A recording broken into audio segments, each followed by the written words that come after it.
Yo, what's going on, y'all? It's your boy So, and welcome back to the channel for another episode of OnlyFans. The Dolphins post-game show where we recap the game and react along the way. This week, we're covering the Week 11 win at home against the bad Raiders, and we look forward to what's next against the Patriots. Make sure to hit that like, comment, and subscribe button, and most importantly, hit that notification bell so you get notified when we drop hits like this. It's time to take a ride, y'all. Let's go!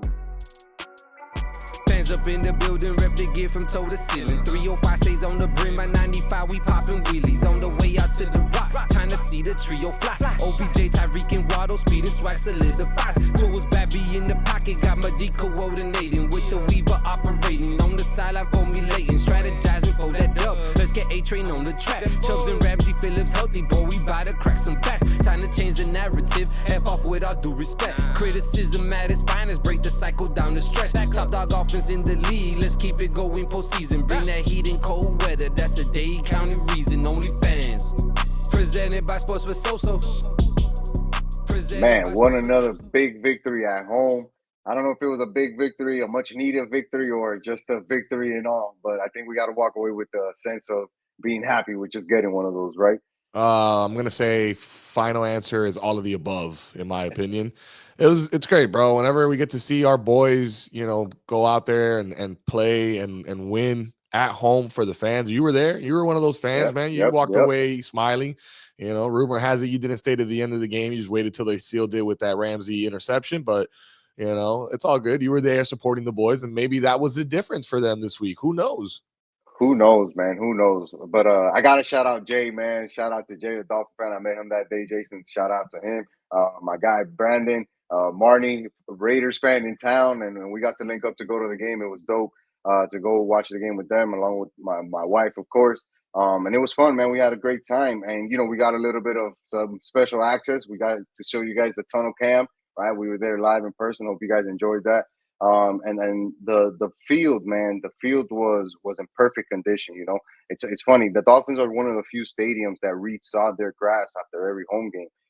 And you can tell it just looks beautiful, even when the sun isn't shining and it's a little bit overcast. It was nice to be out there and enjoy the football in person. But it didn't necessarily mean that I walked away super happy from the victory, right? Because you and I talked about how we wanted to see this team come out, and we saw it in the first drive, right? That's another drive where they drive down the field, get the ball first, put some plays together, ultimately walk away with a touchdown, even though it came on 4th and goal. And you're not happy about that? You didn't like the fact that we went for it, or you didn't like the fact that it came down to a 4th down? What was it about it you didn't love? I didn't like that we had to come down to 2 4th down plays on that drive, right, to score against a defense that isn't even ranked in the top 15, let alone top 20 when it comes to yards given up and scoring allowed. I was hoping, right, that we would just come out and be systematic with it. But ultimately, we got the touchdown, right, and that's what you want. You want to start off the game with good energy and good vibes, and obviously John Smith provided that in excess that day. Absolutely. And talking about, starting off with good vibes, if we rewind to the opening, sequence of the drive, Tua fumbles the ball and we almost start with not so good vibes at home against the Raiders, but we managed to fall on it and then put together that drive where we're down inside the 5, or the 10, right? We're in the red zone. I don't remember how close we were. We were in the 5. Yeah. Enough for anybody that had him on their fantasy team to go, this is Devon Achane territory right here. Of course, this is going to Achane, and it didn't go to Achane, that first one.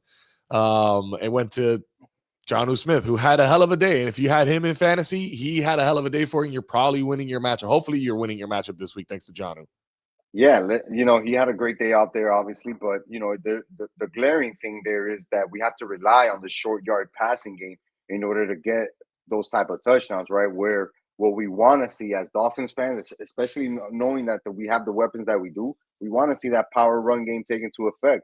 And it just didn't really take off that day, right? And we can look at the stats to kind of look at what they kind of did for the Dolphins that day. You mentioned the fumble, Tua actually recovered his own fumble, which was great. But still, he didn't have an outstanding day. Yes, he had the 3 touchdowns. His completion numbers were pretty good. But a lot of that came in the second half. A lot of that came in some of the big plays that we were able to find Jonnu Smith. So overall, a good day at the office there. But when you're looking at the carries and who performed on offense, you know, Achan got good opportunities to put in work, and he really didn't show or get a chance to showcase his skills because with only 72 yards, I kind of feel like he was limited on Sunday.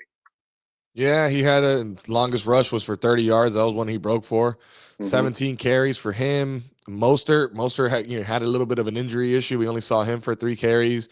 Jalen Wright, was stuffed. Didn't really do anything with his 5 carries right there. So, what is that? 25 carries right there. The Malik Washington one is probably an end around or something like that. It was. So I'm not really accounting for that one, but 25 rushes for a combined 75 yards between our 3 stud backs. Yeah, I think we need more there. I think, we definitely gotta, get. Dude, 100 yards on the ground is the minimum we got to be striving for with the running back core that we have. But dude, I'm looking at this stat sheet, and even though I know you're not completely satisfied with this victory, I'm looking at my dog number 1 stats right there, Papa. 28 for 36, 200.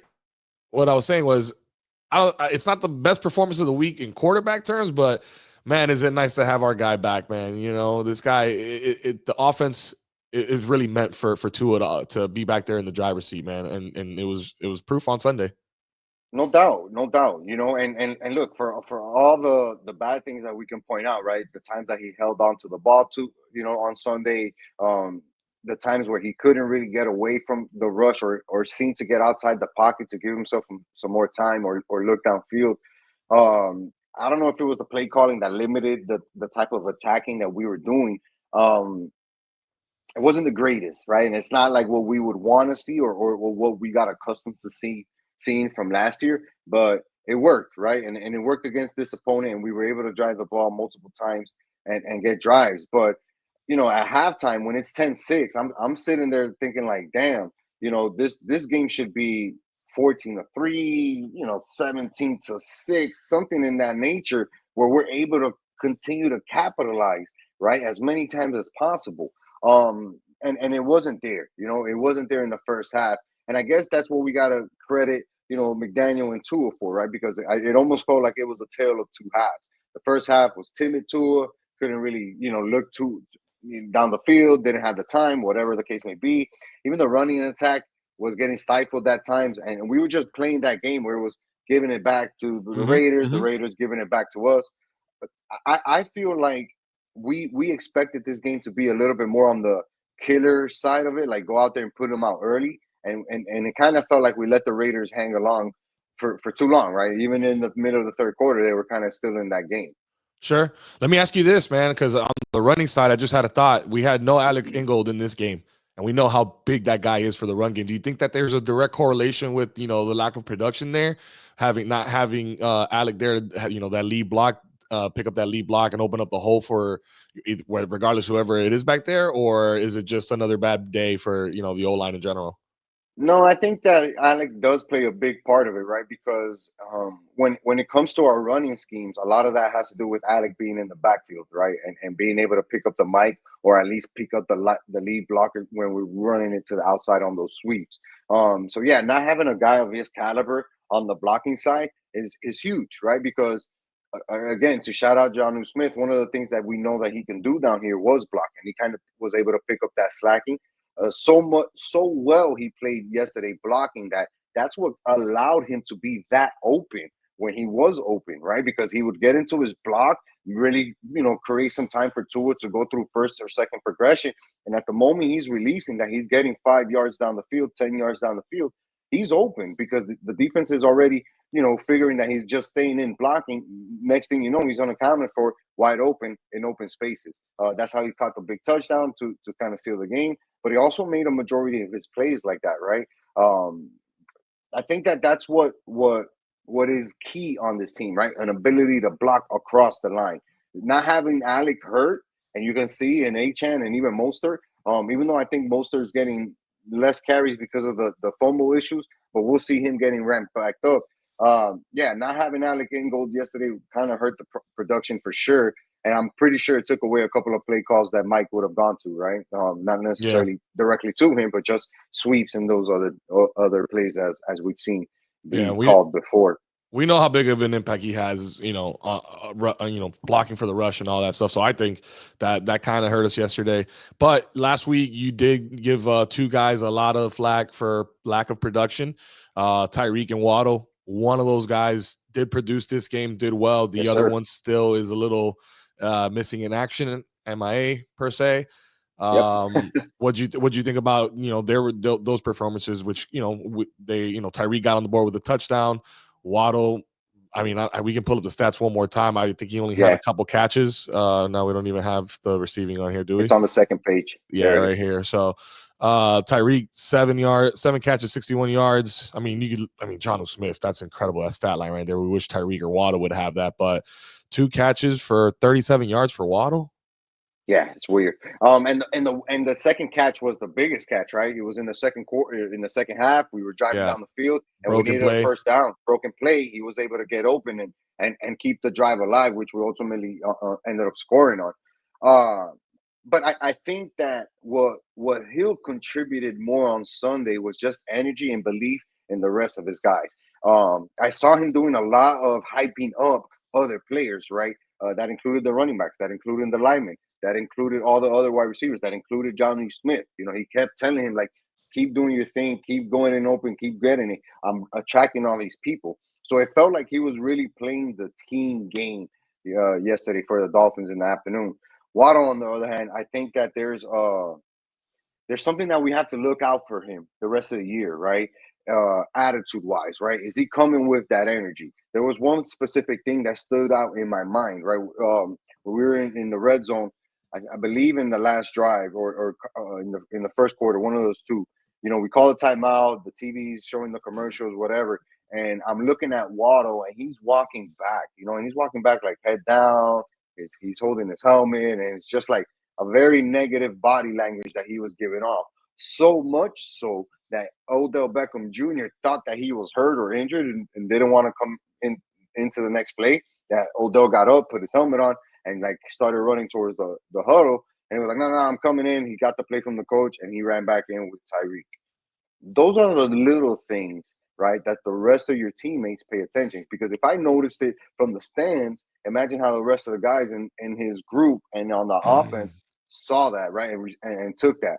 Sure. I don't know what it is about Waddle. This year is obviously not his year. He's seen other counterparts go out there and have a good day. Even when Tyreek Hill has a shitty day, he's still able to make 7 catches and get some yardage and move the ball and help the team. I don't know if Waddle feels like he's being a part of the team right now.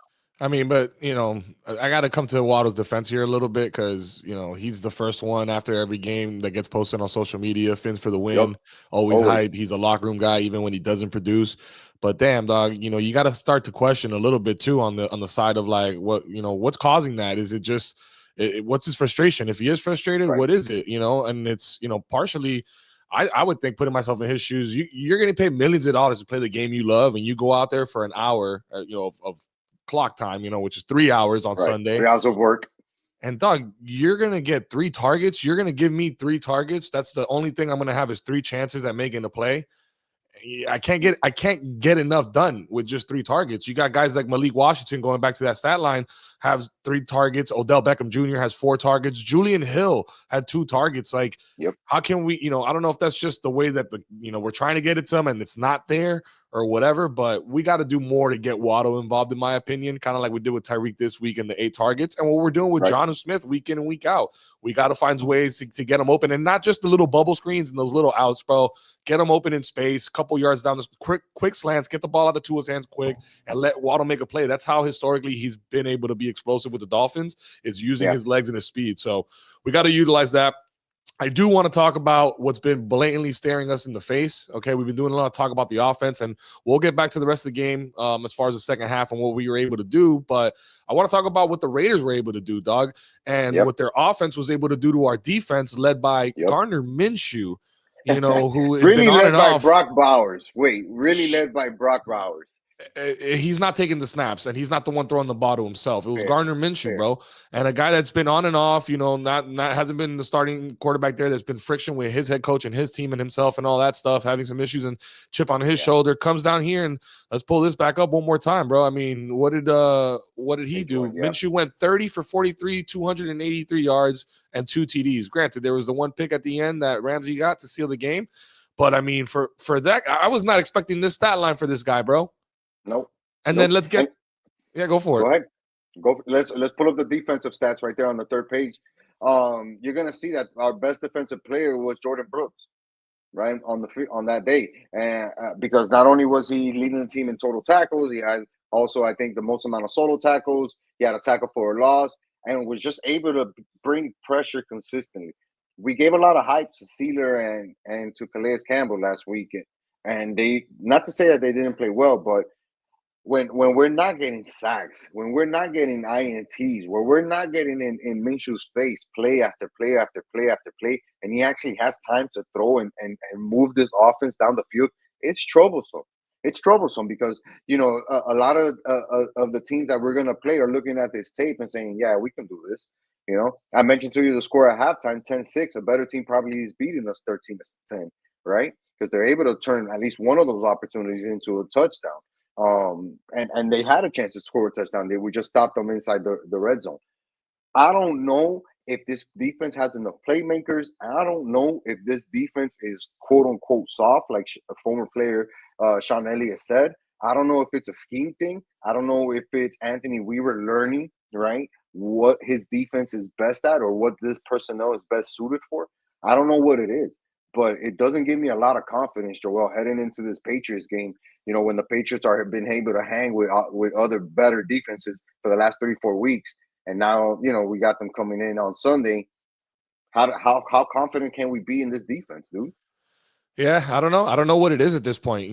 Could it be the lack of depth or playmakers on the defensive side of the ball? And it's hard to say that when we got guys, that have been, either all pros or Pro Bowlers.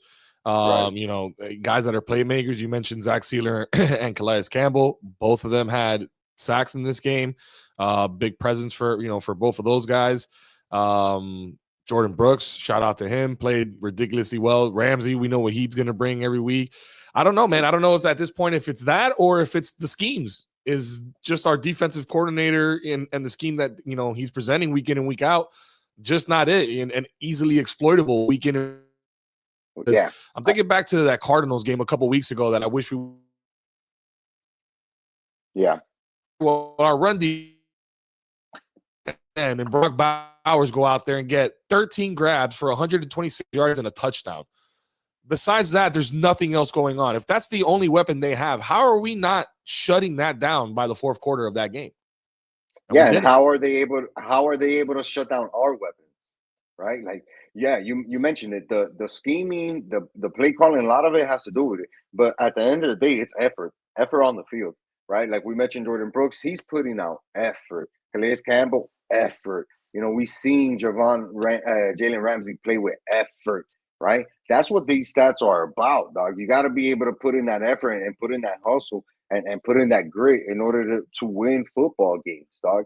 And I think that, when we look at this defense, there aren't enough playmakers. There's some good guys. There's good depth here. There's good football players, but there's not enough superstars. There's not enough talented playmakers that we have on defense. There's maybe two, because even Javon Holland, for as great as he is, he hasn't given us too many things to look at and be like, wow, look at all these turnovers. And mentioning turnovers, the Dolphins only have 10 in the season for a -2 return rate because we've given the ball up 12 times and we've only been able to take it away 10 times on the season. That's included 6 picks and 3 fumbles. Not great, not great when you're talking about what this defense is supposed to be. Yeah, we're definitely missing 2 guys right now more than ever. And there wasn't an active this week that, in the secondary in Kendall Fuller, which, that kind of hurt us a little bit this week. But, I mean, Kohu's been playing good ball and so has Ramsey and stuff. And we got some other guys that can fill that spot. But the 2 main guys we're missing right now, number one is Jalen Phillips. I mean, it sucks. I wish, we could see what that kid could do in a full season now at this point, this stage in his career, if he can just stay healthy. And then the other guy is, the big bucks, Mr. Brad Chubb. Where the hell's Brad Chubb? When is he coming back? Is he coming back? I mean, we could really use that guy right about now. I mean, look, they say mid-December, but that's 2-3 weeks away. At what point, are we going to be at in the season when he's able to come back? And is he even, worth that gamble, right? Do we keep him and just say, you know what, Papa, hold it down for next season when we're a lot better and we have some extra draft picks and we know what this team is really about and where it's heading? Because right now it's just so uncertain, right? Even after this victory, Joel, like all we've done is marginally improved our chances to making the playoffs, right? We still need to beat the Patriots. We still need to go on a run. And like I said, people think that the Patriots are just going to lay down for us because it's a divisional game. That's not the case, dude. They're going to play their fucking hardest. They're going to try to end our season early as they can. And let's face it, they're only one game back. That's it. That's it. And they're 2-4 in their last game. Yeah. So what are we looking at, right? Like we are 2-4 in our last games. We are very evenly matched here because even our superstars, even our stud players, even the guys that we know are good players, right? Really, really, really good players. Our Tyreek, our Waddle, A-Chan, Jonnu Smith, Tua, like all these guys. None of them are really playing outstanding football. And it hasn't been the case all year long. Have we seen spurts? Absolutely. But we've seen it be a continuous effort from the entire team for 1, 2, 4 games? Nah, we haven't seen that. And in order for these guys to really make that playoff chance a viable option, they're going to have to do that much sooner than later. I think that we're going to be able to handle these Patriots. I'll give them their credit. They're doing their thing. They're playing a little bit better. But I think that, obviously we're the better team in both sides of the ball. Hopefully the defense can kind of figure it out and do what they were doing earlier in the season, or at least I thought they were doing earlier in the season in a few games there. And then the offense, if they can just continue to do this, we got to make sure that offensively we keep generating at the very least. So that way it's like, all right, we can get on the board, we can get points, we can be entertained watching these Dolphins games, even if, our playoff hopes are very, very slim.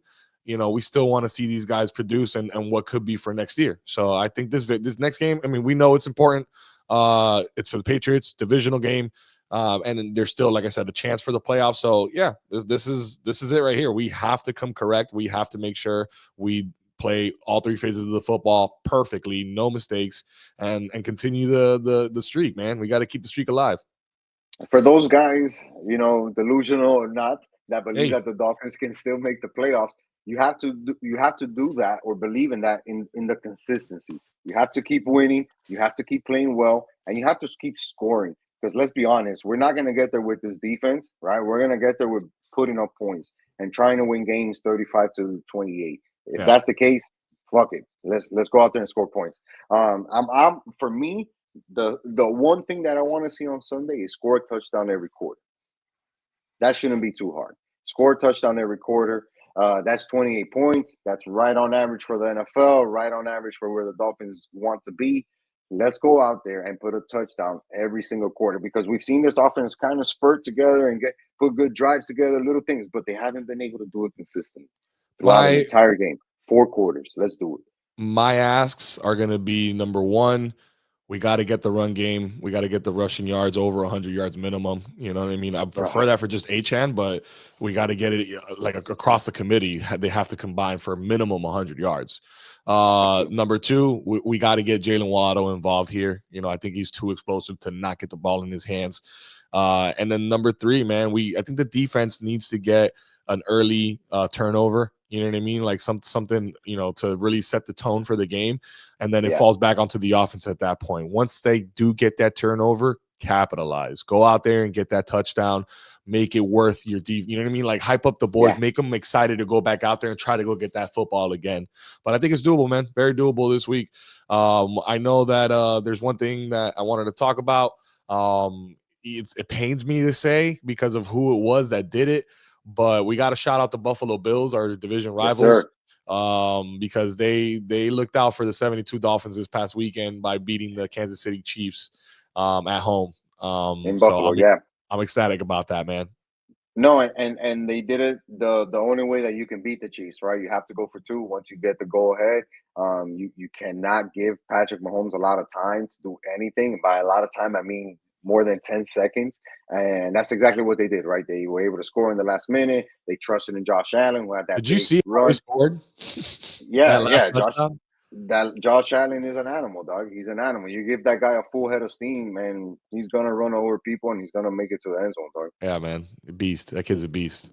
But yeah, And I it just wanted happens. to. That's the NFL, dude. You know what I mean? Like that's the NFL. Any given week, somebody can come into your house and kick your ass, or vice versa. You could be undefeated and get a rude awakening like the Chiefs got. They've been sliding for too long.